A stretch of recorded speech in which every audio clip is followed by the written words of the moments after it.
Alright, chat. This is the fourth video I'm recording for the second channel. This is gonna be the last one because I want to go eat. But I just wanted to do this before I forgot about it. And I feel like this one, this one's probably gonna do better than the Sukuna one. And it's a topic that I might even do on the main channel. I just want to do it real quick right here. Um, Damn, if I want to do it on the main channel, what would the thumbnail be? Well, I'll see. But this has been a topic ever since Gojo died to Sukuna, okay? I guess the first thing we should open up is that's probably, yeah, that's so dumb.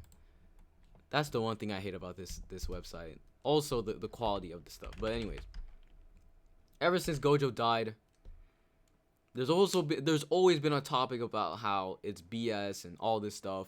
You're not gonna understand that, right? As a fan of Gojo, I'm a fan of Gojo, but I was Team Sukuna during the fight. I can't really explain that, but yeah, I am a fan of Gojo. Gojo's my favorite character alongside Hikari. And yeah, I can understand blindly defending the character, right? And I mean, I can't even tell you the it's actually funny because I'm thinking about it now.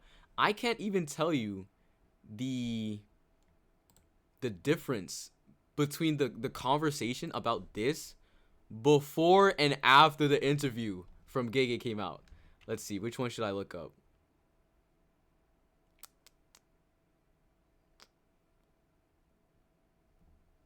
Maybe I should look up Kusakabe.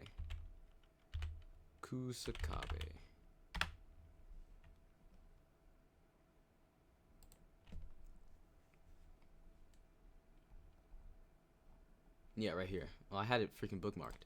Anyways, yeah. So I don't know if conversation got more toxic before or after this came out. This is the most iconic thing out right now, honestly. And it's Gege's like information that he dropped about Gojo versus Sukuna during the interview. And here it goes. Question: when did Sukuna make the binding vow to cut down Gojo? Should I open that up? Oh wait, no, I have it opened up. It's right here. What the hell? Sometime after Kusakabe said he won. The reason he was cut down was also because he let his guard down after destroying Maharaga. By this point, Gojo thought Sukuna no longer had a way to bypass Limitless. Perhaps Gojo, under normal circumstances, would have been able to sense it and narrowly evade fatality, right? And so today I just want to go over everything that led up to the thing and some of the things that I hear for why this is BS. Should I open TCB for this? I think I might have to. TCB, because there's some like translations that I'm going to need. One in specific that I remember off the top of my head is 235. And let's see, what else should I open up? Let's open up okay. This is where I have a little bit of trouble. Okay. 230 is where 229, 228, 229. He has no. Wait. Oh my goodness! I have to get this. I have to guess this first try for my aura, bro. Let me just open this up so I can. All right here. Okay. Crap. 229. Does it start with the nosebleed? Him wiping the nosebleed? He wipes the nosebleed. It breaks. This is the nosebleed. 228. It ends with the nosebleed. It starts with... Which one do I need, actually? I forgot. Well, I need the beginning of the fight. I'm going with this. I got it. Boom. Boom. Alright. Also, what else should I open up? 220... I'll open up 235 again for another reason. And I'll think of more stuff as we go. So the first thing I want, oh yeah, you know what? Let me actually open up 234 as well. So the first thing I want to go over is basically what happens in the story, right? Of course we do. And we're gonna read it in context. 235, alright? So, let's read it in context, chat. Actually, should we read from 234? We're gonna read from 234 in context. We're gonna start right here. So at this point of the story, Gojo is fighting a 3v1 against Agito, Mahoraga, and Sukuna. Sukuna's under, like, he's under, like, the shadows right now, right? As you can see, Mahoraga and Agito are the two that are actually fighting Gojo directly, and Sukuna's in the shadows at the moment, right? And in the shadows, I mean, obviously you can see Gojo fighting, but in the shadows, Sukuna is like, what the hell are you doing, Mahoraga? Okay, I got you for a reason. Show me what you can do. I'm not gonna read all of this, but show me what you can do, bro. And so he adapts and shoots a slash. Everybody says it, just like Sukuna. He shoots a slash at Gojo. Do I even go about that yet? Nah, let's just continue reading in context. So Mahoraga sends a slash at Gojo just like Sukuna, and Sukuna sees it and he's like, very good, okay. And this is where Sukuna gets the idea to make the world cutting slash. And so this continues going, you know, saying yada yada yada. And then Agito dies. The blue is still up after Agito dies. Let's just keep this open for future reference. 235 starts. Gojo gets his reverse curse technique back because he uses a black flash. He uses 2 more black flashes right here. 1, 2. And now they're inside the building. We're gonna come back to this, but yeah, this entire time, by the way, back in like 233, I'm pretty sure, Gojo's like, I'm going to use a hollow purple on this guy. I'm gonna use a hollow purple. I have to, because I need to get rid of Mahoraga, who's slowly adapting to my infinity. Slowly adapting to my limitless. That's what it is, right? And Sukuna is aware of this. He's like, okay, yeah, I'm gonna just I'll let him adapt to red as well, because he's about to use red. We'll come back to the spark thing. I have it open up right here. And so, remember again, the blue is still active from before. So he shoots the red towards the blue from before. And, you know, yada yada yada. He uses a hollow purple and Mahoraga is fully destroyed. And it's actually funny because what Gege says here is what they say in the story as well. So it's not anything like, you know what I'm saying? It's not anything too crazy. Let's read it. Let's go from here. Gojo has regained output for reverse curse technique thanks to Black Flash.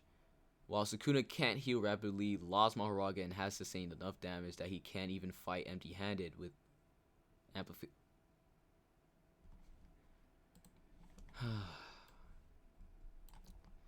Let's read it. It's Gojo, who regained reverse curse technique output through Black Flashes, versus Sukuna with slowed healing, no Mahoraga, and an inability to do a lick of damage without amplification. I don't know what the hell he's talking about here, bro. This stupid translation.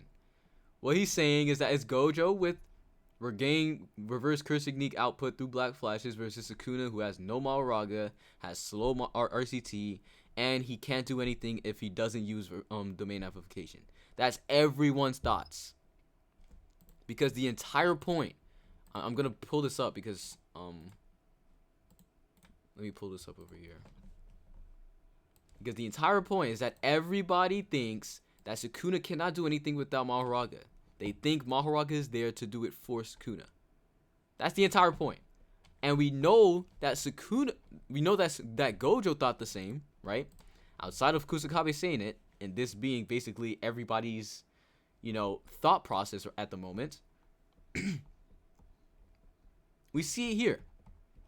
Did I open up 230? Could have sworn I did. Well, anyways. Gojo says all he took on was the process adaptation and not the resulting adaptation, right? Sukuna, you haven't actually adapted to adapted Megami's soul itself to Unlimited Void. If I open my domain again, Mahoraga won't be able to bail you out. I'll destroy it in one attack. So like this is the precedent that Sukuna's setting. I'm not gonna sit here and act like, oh yeah, Sukuna's doing mind games with him and he's concealing the fact that he can copy certain things, right? But it's a fact in the story, and no one's going to expect it that Sukuna can just copy what Mahoraga does. Like again, I'm gonna show it again.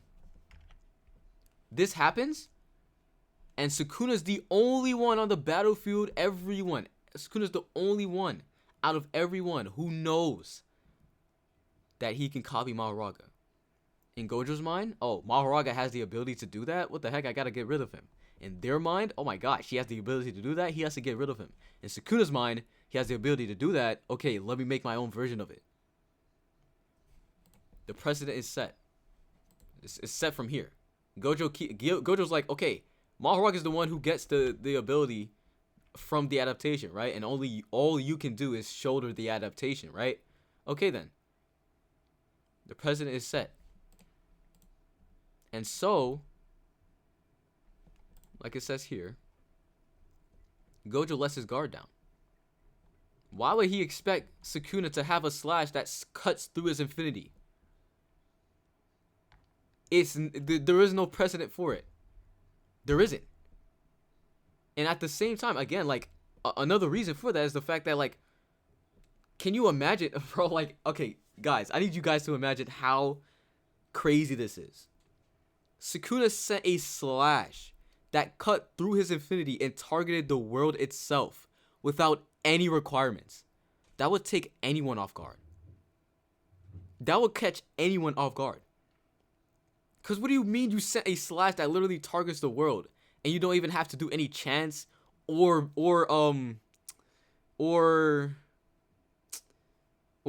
hand signs? This guy's literally charred, one arm, no requirements, and he just shoots an attack that gets through infinity. That's ridiculous. So of course Gojo gets caught off guard by it, right? And again, the main point, because that's another point as to why Gojo would be caught off guard, but the main point again is that Gojo thinks that he has no other way to get past Limitless. That's the entire point. Why would he expect him to do that? Right? So before I go into other people's like arguments as to why it doesn't make sense, I'll just go through it again. I opened this up for something else, but so I'll go through this again. What Kusakabe says here is what everybody's thinking. Is Gojo, who regained reverse cursing knee through output, through black flashes, versus Sukuna, who has no Mahoraga, slowed healing, and no way to damage Gojo without amplification. That's what everybody's thinking, right? And so this thought makes Gojo lower his guard, obviously, because he can't do anything. Look at his state. Look at the state he's in. Look at the state he's in. You think this guy's about to shoot an attack that's about to do anything, bro? He saw the attack coming. He's like, oh. Look at his last ditch effort, bro. Right? And he gets cut down. Boom. And to go over what I was talking about here, the reason why he would be caught off guard by it, other than obviously this, again, which is the most obvious part, but also the fact that no one's going to expect Sukuna to copy Mahoraga. Because the precedent is set that Sukuna can't just take the adaptation that Mahoraga has. Mahoraga is the one with the adaptation. Right? So, boom. Now to go over certain things that people were talking about. Oh, actually, the reason why I had this open was for the precedent as well. Nah, I don't really need to use this. But anyways, arguments that people were saying against how it makes sense. I'll go over the dumbest thing I've ever seen. I'm not gonna lie. It's like, it pisses me off, this thing. But we're gonna go over it. Chapter 235. So Gojo is about to shoot a red, and we get this narrator, um, exposition dump, a spark. That is the curse energy that swells up within a sorcerer just before the activation of a curse technique. Prior to the activation of domain expansion, a sure hit technique. Oh, prior to the activation of domain expansion, a sure hit technique, and other powerful techniques, there will be without exception, a spark. Even Gojo Satoru, with his immense curse energy efficiency, is no exception to this rule. This is all the more true for his hollow technique purple. Based on the incantations and the scale of the curse energy, Sukuna judged that the spark before his eyes was that of the curse technique reversal red. His judgment was by no means incorrect, right? So, Gojo is over here, he's chanting, right? Chanting, swelling up curse energy inside of him, and he's about to shoot a red. And Sukuna's looking at the spark within him, and he's like, "Oh yeah, that's a red." All right, he doesn't even have to see, like, he's pointing towards him. He knows it's a red because he's reading the spark, and he's gone against a red before, chapter 232. He's gone against a red before, so he knows what a red looks like. He knows what the red spark looks like. Right?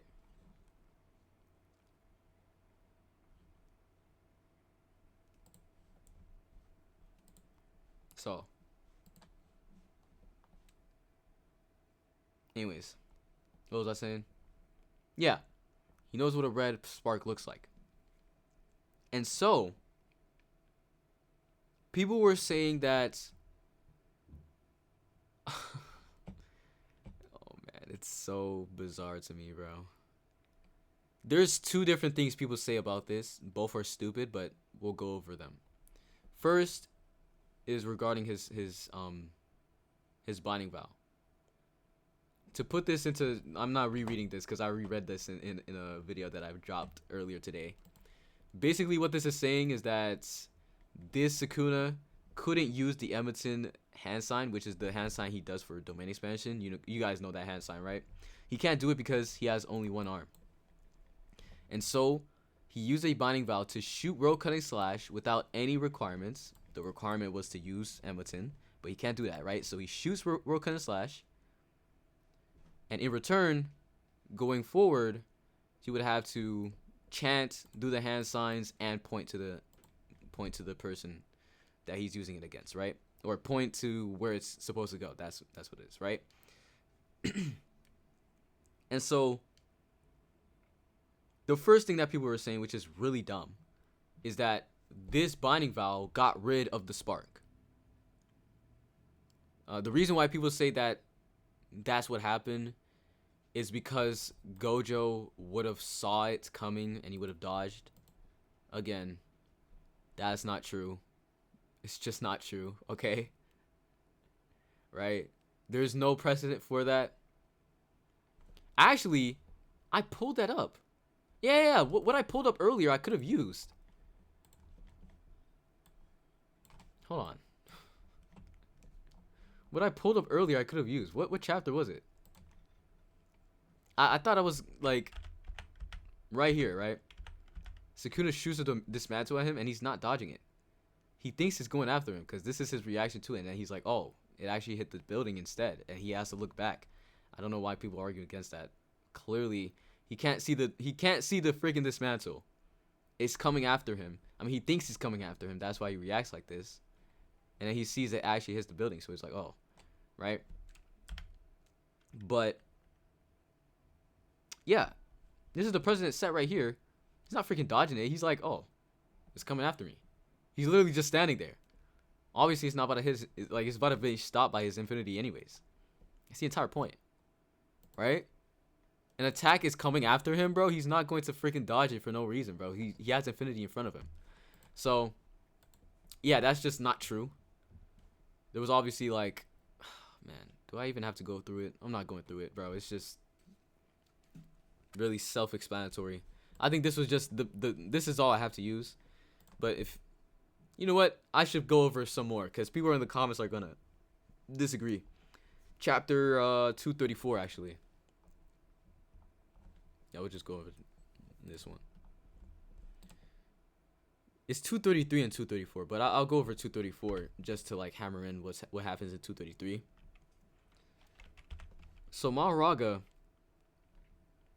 hits Gojo here, gets rid of the infinity, and a Sukuna kicks him. Right? Mahoraga's like getting rid of his infinity can happen, like it doesn't have to be him touching him to get rid of the infinity. He doesn't have to do that. There's a little bit of time when the infinity is just gone, right? And 233 is an example of what people use to say that like Gojo would have dodged. It's right here. No, it's not right here. It's right. Oh damn, where is it? It's right here actually. Yeah. Mahoraga goes for the attack. Right? Gets rid of the infinity. And he dodges the piercing blood. Why would he even dodge it if like, you know what I'm saying? He said the entire point, by the way, is that Sukuna's using this because he's using piercing blood because infinity is gone. That's the entire point. He wouldn't use this for no reason. Like on the same topic, on the same like logic of people saying that why is Gojo dodging even though he has infinity? Why is Sukuna shooting a piercing blood at him if he has infinity? Right? Like, it doesn't make sense. It would have to be that he doesn't have infinity up. That's why he has to dodge, and that's why Sukuna's shooting the piercing blood. So, yeah, I just had to say that. So, yeah, this doesn't get rid of the spark. It makes no sense. Again, without exception, there will be, where is it? Oh, there is no exception to this rule. I thought it said without exception. Oh, it's right here. There will be without exception a spark, right? So there was a spark when Sukuna sent it. The second thing, which is way more dumb, is that Gojo didn't sense it. What the hell are you talking about? What?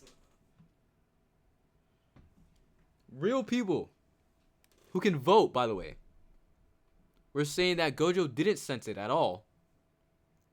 And that Gege made it so that Gojo didn't sense it.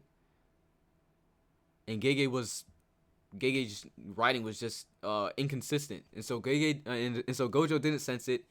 And then Gojo got cut. That's really dumb, okay? I don't know, like, it's so self-explanatory here, man. Again, maybe some people don't read into JJK like me, right? It's my entire JOB, but like, bro, come on. I mean, come on, bro. Right? And the last thing I want to go over, because I really don't remember any other arguments for it. The last thing I want to go over is people who said that... What was it? Oh my goodness, bro. What was it? Oh, people who said that it makes no sense. Oh, yeah. It kind of goes hand in hand with the second one that I just went over. How, like, Gojo didn't sense it, and it was BS on Gege's part, and it doesn't make sense. The third one was that people said that Gojo was supposed to see that it was a world cutting slash. This one is less dumb. This one's way less dumb than the second one though. I'm not gonna lie. Like this one, I can see how people can come to this conclusion, even though it is wrong. The logic is that the spark from this slash should have been the same as world cutting slash. And okay, yeah, I could, you know what I'm saying? We could work with that. The thing though is the thing with that is that first off, Mahoraga isn't using world cutting slash itself, okay? He's using a slash. Gojo, I mean, not Gege, Sukuna says it himself.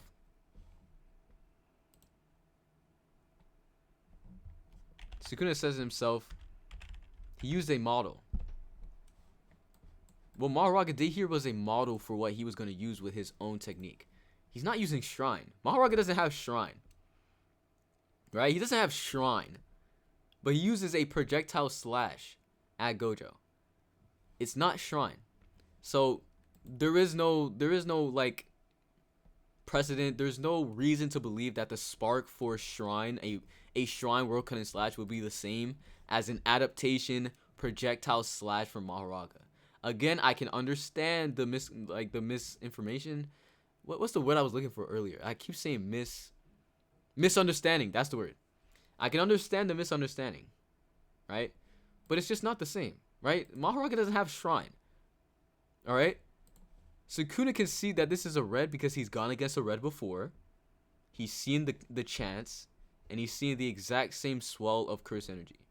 Mahoraga is using an adaptation projectile slash, and Sukuna is just using a slash, a dismantle from